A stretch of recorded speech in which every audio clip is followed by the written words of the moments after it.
Hi, everyone, and we're simulcasting live at Bethel Park Studios in Pittsburgh, Pennsylvania. The first time I've ever done a simulcast live on radio and doing the TV taping. I'm the host, Neil Haley. You can check out my information at Total Tutor, Neil S. Haley, Facebook, LinkedIn, Neil Haley, Instagram, Total Tutor, Pinterest, Neil Haley, and Google+, and also on Periscope at Total Tutor. And I'm excited to welcome the program star of WeTV, selling it in Atlanta, Gwendolyn Boyd Moss. Gwendolyn, thanks for calling, and how are you? Oh, I'm doing great. Thanks for having me on.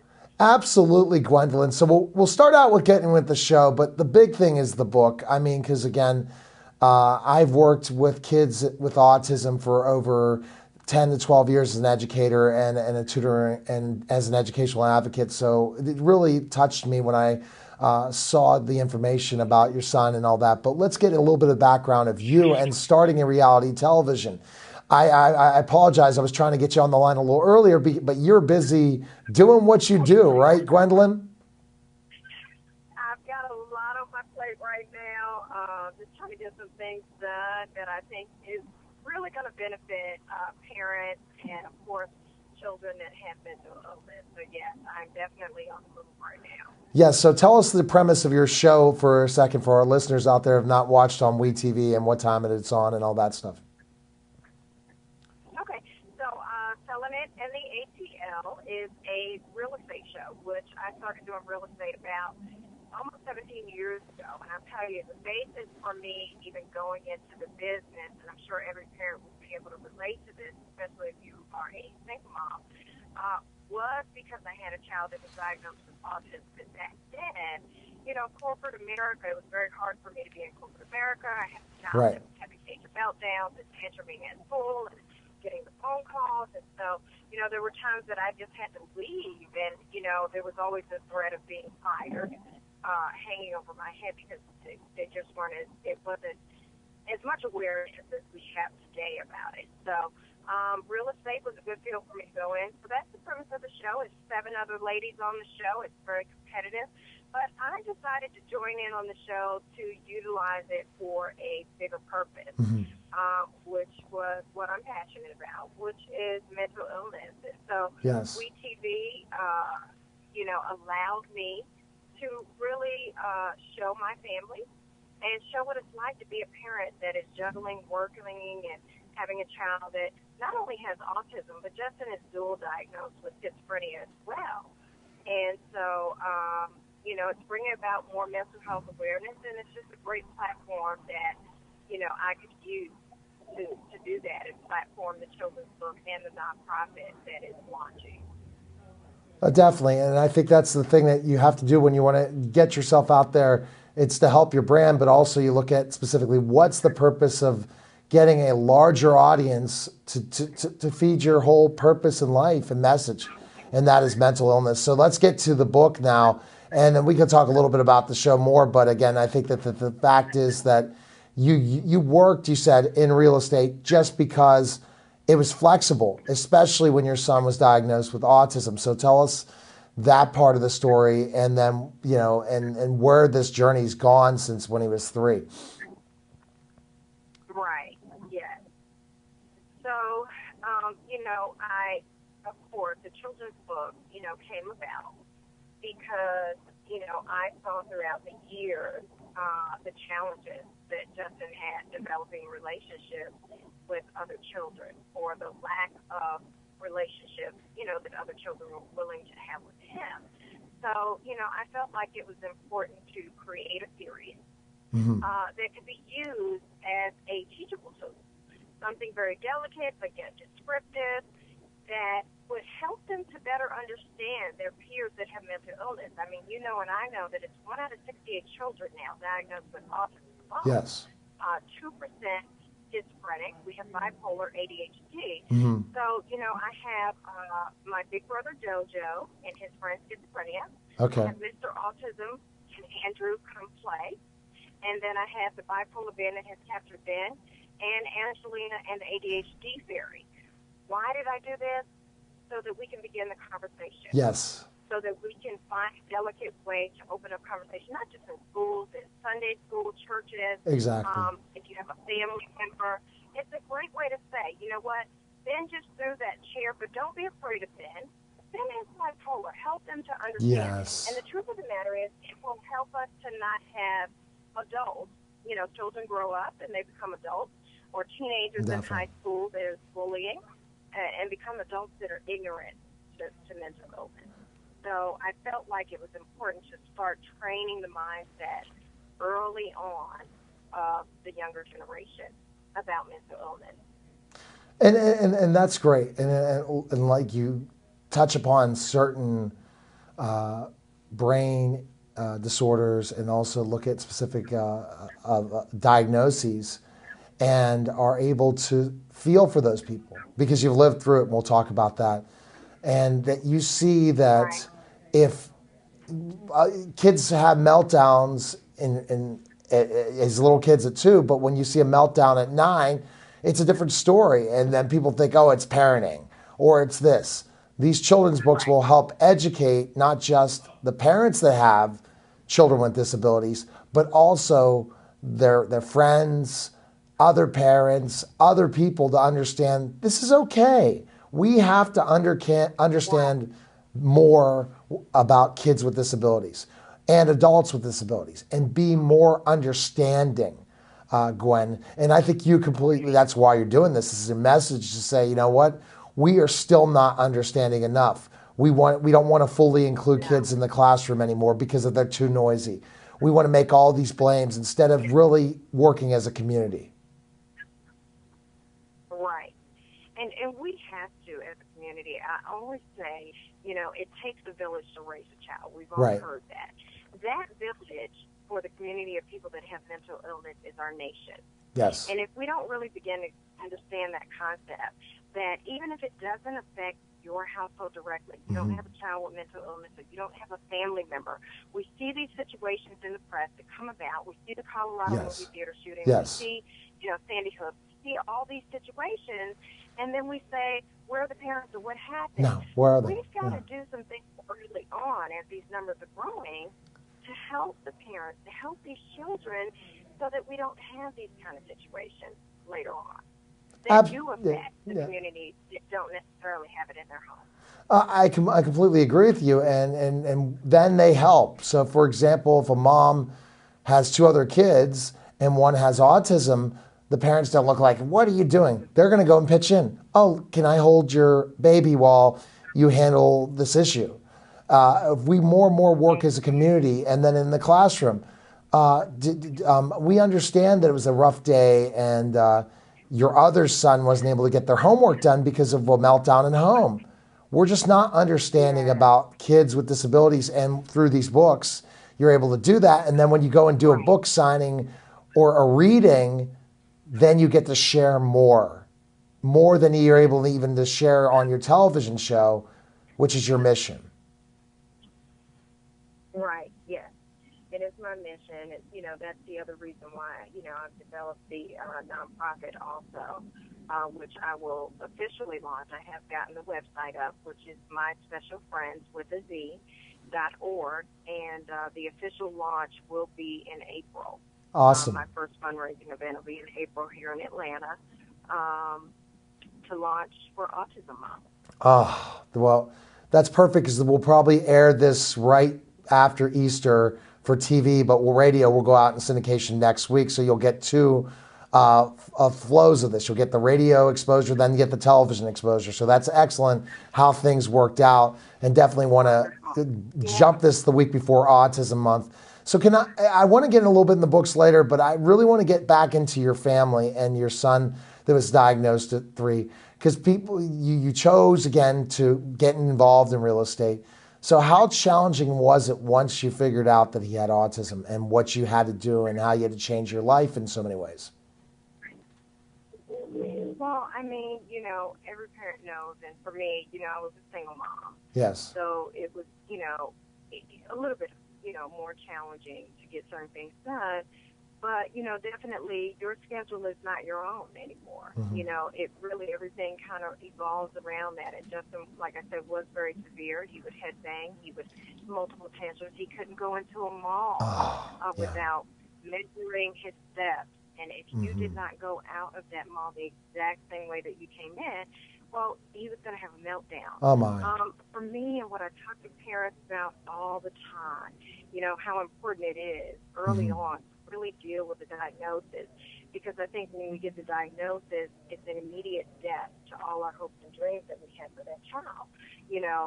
I want him to go to this college. I want him to play in this sport. And all of a sudden you're sitting in front of a doctor Oh, yeah. and you hear all the things that they Oh, won't yeah. do. And it puts you as a parent even into a depression. Yes, definitely. Because you have this denial about what's going on with your child first. I know I went through it. I had to fill Definitely. out huge pamphlets, all the time. Oh, That said, yeah. does your child flicker with the lights? Do they line up the toy? And I would always check the box that said sometimes, and I would write a long paragraph explaining it until one day I realized, okay, when you are in denial. Yes. And so at that point, I became very determined to do everything I could. For your son. And to also push Justin as far as he could go. And I think that's important. So I was that parent, I'll tell you. I didn't care who was looking or who, saw him have a meltdown. I went back to the same mall every That's single great. day. Security hated me because they would have to help me, get him back to the car, kicking and screaming. Oh, my. But, I was determined. But I think a lot of parents, they're embarrassed. You have people, you sit in a restaurant, Yeah. feel the eyes on you. It's terrible. And Yeah. I've had people be bold enough to say, can you please, do you not hear him Yeah. going off? Maybe you should go home. And, it's not fair.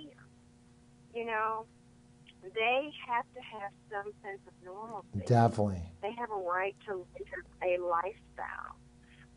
And a right, maybe it takes them a little bit longer to adjust to the community in which Yes. we live in every day and take advantage of and take for granted that we can function at the level that we do, but give them an opportunity.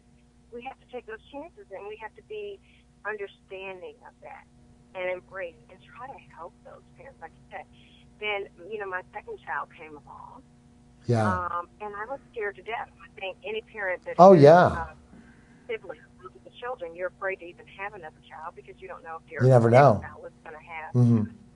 a disability as well. So I watched every single thing that Damon did. Oh my gosh, if he didn't talk on time, if he didn't call on time, if he didn't do this, I overanalyzed every single thing that he did.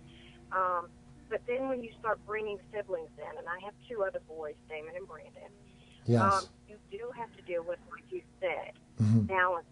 Balancing. So you're balancing work, you're balancing the child Exactly. illness, and you're balancing the emotions Oh. of the sibling, which Y- is a it- hard task. It's very hard.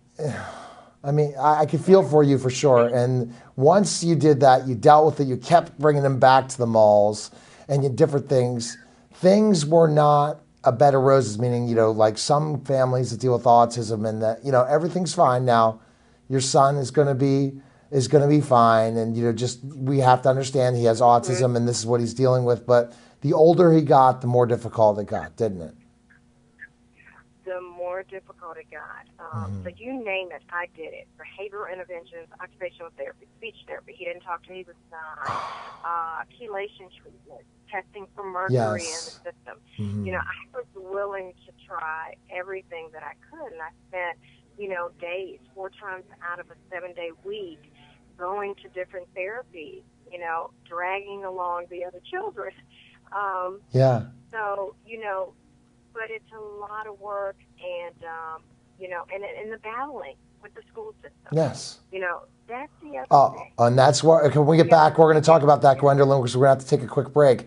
When we get back, we'll talk about that because I'm an educational advocate and I'm in fights all the time with school districts, and I completely understand what you go through. You're watching the Neil Haley Show, Right. simulcasting live on the Total Celebrity Show, and we'll be back in just a moment.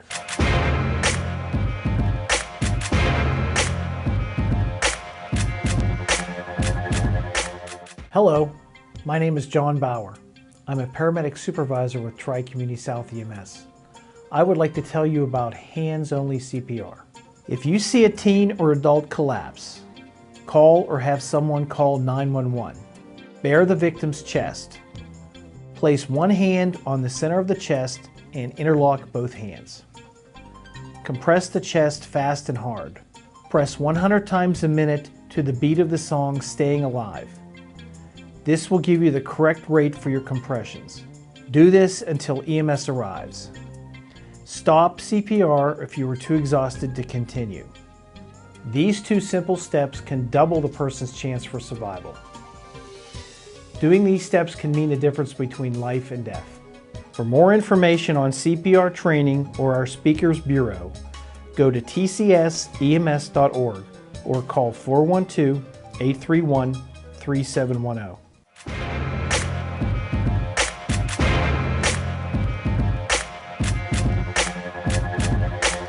We're back to the Neil Haley Show live here at Bethel Park TV's studios in Pittsburgh, Pennsylvania, simulcasting live on the radio, the Total Celebrity Show. And I'm with Gwendolyn Boyd Moss, star of the new WeTV's Selling It in LA and at ATL. And we're having a very interesting conversation about your son, what you're going through. So you talked about the older he got, nonverbal, lots of challenges. The school districts were a challenge. So he was going to a school in Atlanta, correct? And you were always battling and having to go back to the school, right? And talk to the teachers, talk to the administrators. Tell us about that. Mm-hmm. Definitely. You know, Justin went to public school.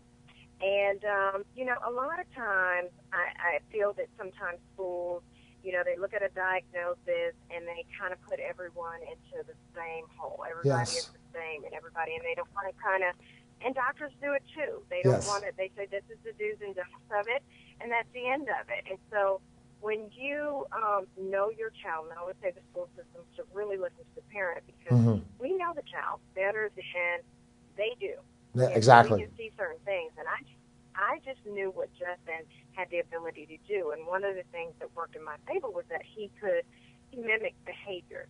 So I would push for him not to be necessarily in a contained environment, but to be mainstream to some degree around kids that were on a level above him, because I knew he would mimic that behavior. Children with autism do that all the time. Absolutely. They do it all the time. He rose to the occasion. But the battle that they give you over that and how they see things and what they need to see things, I think it's so important for parents to really educate themselves. Yes. You know your parental rights in terms of your IEP. Yes. Also know that if the school system cannot offer you certain things, and I don't know what it is in other states, but I do know in Georgia, if they cannot offer you something that a public school system, and you have been in there for 3 years, you can receive a voucher to put that child on a private That's a little different all over the country. A lot of times they're going to have to hire someone like me to go in and just knock them down to make sure you get what you need. But your other schools, there's voucher opportunities, which is great. It just depends on your state. That's one of the things we deal with, Gwendolyn, is that some states you can really maneuver the education system, and others it's just like this is what you have. And as a parent, you're the most important advocate for your child. So you had to deal with those battles. So did you have to move them to different schools during those challenges? I did.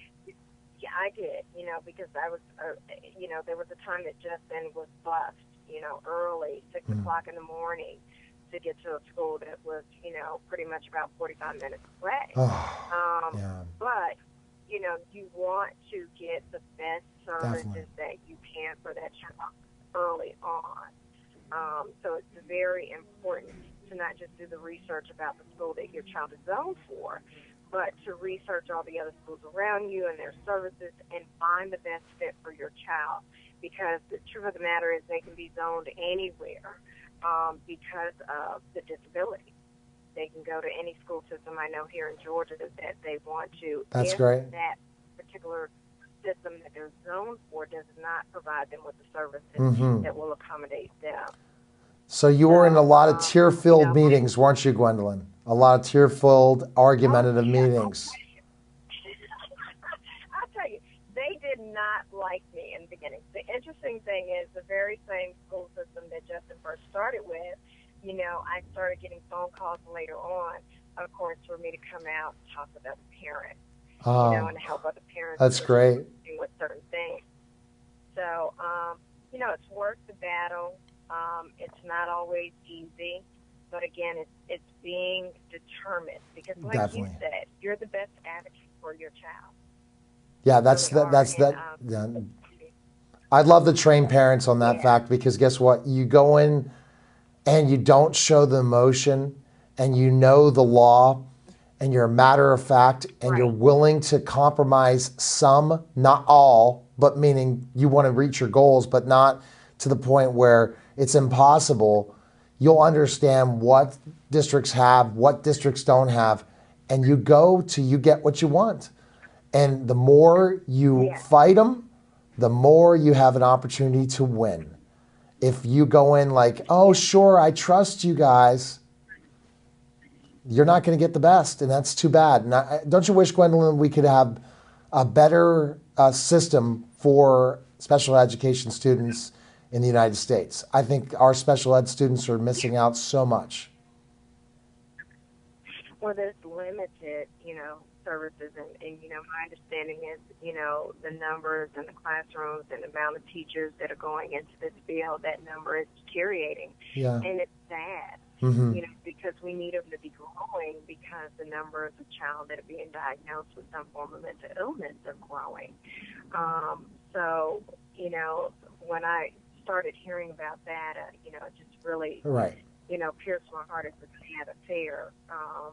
Even in terms of people going into the field of dealing with kids with mental illness and facilities and things like that. I mean, it's that number is deteriorating as well.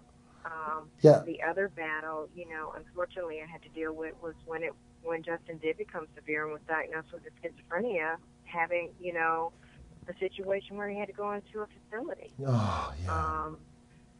You know, parents have that battle. And finding an appropriate place or battling about how long and private insurance. And definitely. See, I've not heard, and I'm not, sorry, Gwendolyn, I was going to say, I've not heard of that phenomenon of autistic children developing schizophrenia. So how is he doing now? You talked about he had to be placed at times during this time with the mental illness of schizophrenia. What's new with him now? Well, you know, when he was diagnosed at age 14, he had a brain cyst at age 13. Shortly after that, and removing the brain cyst, some characteristics of schizophrenia came about. And, you know, we put it under the umbrella of autism because we didn't really realize about maybe mimicking or sounding out movies or conversations. But he was actually hearing voices, 5 different voices, and he's very vocal about it. You know, what I have done with Justin, I don't know if you've ever watched the movie The Beautiful Mind. Yes, I have. With Russell Crowe. I decided to kind of follow that lead of that. And what Russell Crowe did in that movie, as we know, is that he started to try to distinguish what was real and what wasn't. Yes. And began to drown out voices and acknowledge them. A lot of people with schizophrenia have paranoia schizophrenia, and they're keeping it from everyone else. They didn't want to talk about it. So I had to get Justin to a place where he understood, I need to know when you're hearing voices and what voices are there to the best. And that wasn't easy. So that I know how to help you, or Dr. Evans knows how to help you, so that we can get you the help that you need. He's to the point now, if it's bad, he will say, Mom, I need to go to the hospital. The voices are bothering me. So we go through it with cycles, but at the beginning, it was very hard because, you know, he had good voices, which is what my children are about, and he had bad voices. And the bad voice was very violent. So I really went through it, the attacks and things like that. And, you know, he, for as much as I thought I was super mom and I could handle everything, I found myself in a situation where doctors were saying, we need to keep him for a while in order to effectively help him. And I didn't want to do that. You know, I didn't want to do that until I realized it was way over my head. Yeah. But then the other battle is the fight that you go through when your child's going through this and having these behaviors Mm-hmm. and has the potential, and this is how we see these situations in yeah. media, Mm-hmm. to really hurt you, hurt themselves, or hurt someone Yeah, else. exactly. Have insurances that are booting them out. Yeah, exactly. They're not looking at mental illness, and I see that as another big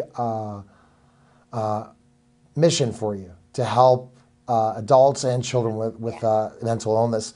Question. So I was asking how we're doing because we are getting close to running out of time. How is he doing? He is actually doing very well. That's great. I want to knock on wood right now because you know and I know that Yes. that can change at any time. We definitely have times, you know, he's hearing the voices. He comes very loud at night at 2 o'clock in the morning, Mm-hmm. and, you know, we'll get up and things like that. So we have moments, but nothing to that degree. He's manager of the basketball team. He just finished a fashion show where he made it. I said, I guess I'm not the only one getting pressed. He made it into the Forsyth County. All newspaper. right. So he's having a good time, enjoying seeing himself on TV. And, you know, I will say that he's in a great school, and he has great relationships with the other kids there. And they just love him. He has Instagram, he has Facebook. That's great. Awesome. Okay, so it's a good story, but yet it's a challenging story, and you've been wiped out throughout the years from 3 to now 18 and what you're going through. And it seems like you've really overcome a lot of things. He's functioning, speaks some, is able to communicate. And what are your plans when he's finished with high school? What do you want to do with him? Well, this is the thing. He comes out, you know, he's 21 now. He comes out of school in December. Okay. So this is why it's important as adults. That next year, there's not a lot out there. And you have to keep them so actively involved. Yes. It's so important. Definitely. So one of the things that I plan on doing with the nonprofit is eventually getting a facility and having them be able to come and learn some life skills. Great. Be able to kind of have a project where it gets them more into the community and get them some jobs and Awesome. things of that nature. And, you know, hopefully get some living accommodations. I mean, I do real estate, you know. Yeah. Possibly get some upscale Great. in a complex where we can have some adult living Mm-hmm. communities or people that have mental illness. Great. Staff there. And I You think that have would be a great thing. You have a tremendous mission. Best place to find information on your website, and tell me when WeTV's selling it and the ATL is on as well for our listeners and viewers. Well, we just finished our last, we finished our last episode. We are getting ready to probably start filming again soon. We were coming on Thursdays at 10 p.m. on WeTV. They can watch it on demand right now. Okay. And the website, like I said, for the organization is My Special Friends with a Z for friends.org. And then I also have another website, Gwen Boyd Moss, and everything with me, Twitter, Instagram, Snapchat. All right. Stuff that we do now is Gwen Boyd Moss. Well, you're fantastic. Best of luck. We'll stay in touch, especially with the whole autism thing where I'm an advocate and stuff like that. And whenever we need to have you back to talk about those things, just reach out to me. Best of luck in season 2 and with the book. So thanks again for calling. Take care. Thank you again so much. It was a pleasure talking and sharing. I enjoyed it a lot. Thanks again for the time. Okay, take care. All right, bye-bye. All right, that was the Neil Haley Show and also the Total Celebrity Show. Take care, guys, and we'll see you next week.